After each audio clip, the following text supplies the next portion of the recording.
बहुत पुराने समय की बात है। एक सुंदर जंगल में मीरा नाम की प्यारी सी चिड़िया रहती थी। हर सुबह उसकी मीठी आवाज से पूरा जंगल गूंज उठता था। सब जानवर उसे बहुत प्यार करते थे। हिरन, खरगोश, बंदर सब उसके दोस्त थे। लेकिन एक जानवर था जिसे उससे बेहद जलन थी। वो था काला कौवा। उसे ये अच्छा नहीं लगता था कि सब मीरा की तारीफ करें और उसके गाने सुनकर खुश हों। वो हमेशा सोचता रहता, इस चिड़िया को तो सबक सिखाना ही पड़ेगा। एक दिन मीरा और उसका अच्छा दोस्त तोता राजा उड़ते उड़ते जंगल के उस कोने में जा पहुंचे जहां कोई कभी नहीं गया था।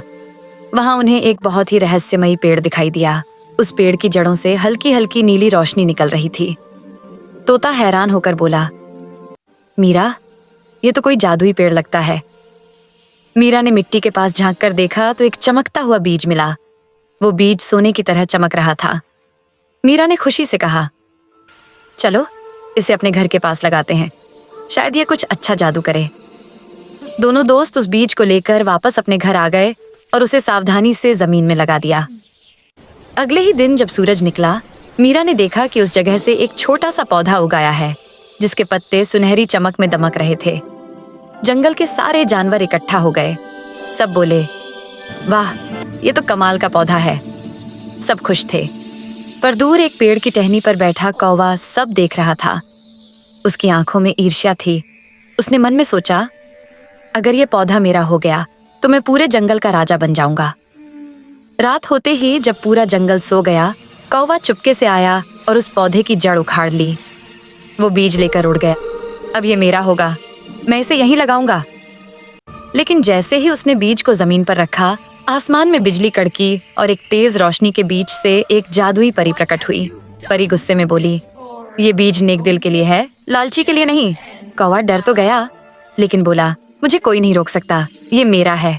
उसने जमीन में बीज दबा दिया। अचानक जमीन कांपने लगी और वहां से एक अजीब सा पेड़ उगाया जिसके पत्तों की जगह कांटे थे और हर कांटे से धुआं निकल रहा था। कौवा चौंक गया। उसने उड़ने की कोशिश की, लेकिन पेड़ की टहनियों ने उसे पकड़ लिया। वो चिल्लाने लगा, बचाओ, बचाओ। इसी वक्त मीरा और तोता राजा वहां पहुंच गए। तोता घबराया हुआ बोला, परी माँ, कृपया इसे माफ कर दीजिए, ये अब पछता चुका है। परी ने कहा, लालच की सजा तो मिलनी चाहिए, लेकिन अगर ये सच्चे दिल से माफी मांगे तो मैं इसे बचा सकती हूँ।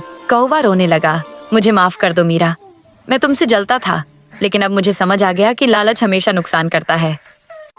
मीरा मुस्कुराई और बोली, गलती हर किसी से होती है, लेकिन जो दिल से माफी मांगता है वही सच्चा होता है। परी ने मुस्कुराते हुए अपनी जादुई छड़ी घुमाई। देखते ही देखते वह डरावना पेड़ सुंदर सोने के फूलों में बदल गया। पूरा जंगल खुशियों से भर गया। अब उस पेड़ पर हर सुबह एक नया फूल खिलता था, जिसकी खुशबू से पूरा जंगल महक उठता था। मीरा ने वो बीज फिर से अपने घर के पास लगाया। अब उस पौधे से हर दिन नए नए जादुई फल निकलते, जिन्हें खाकर जंगल के सारे जानवर स्वस्थ और खुश रहते।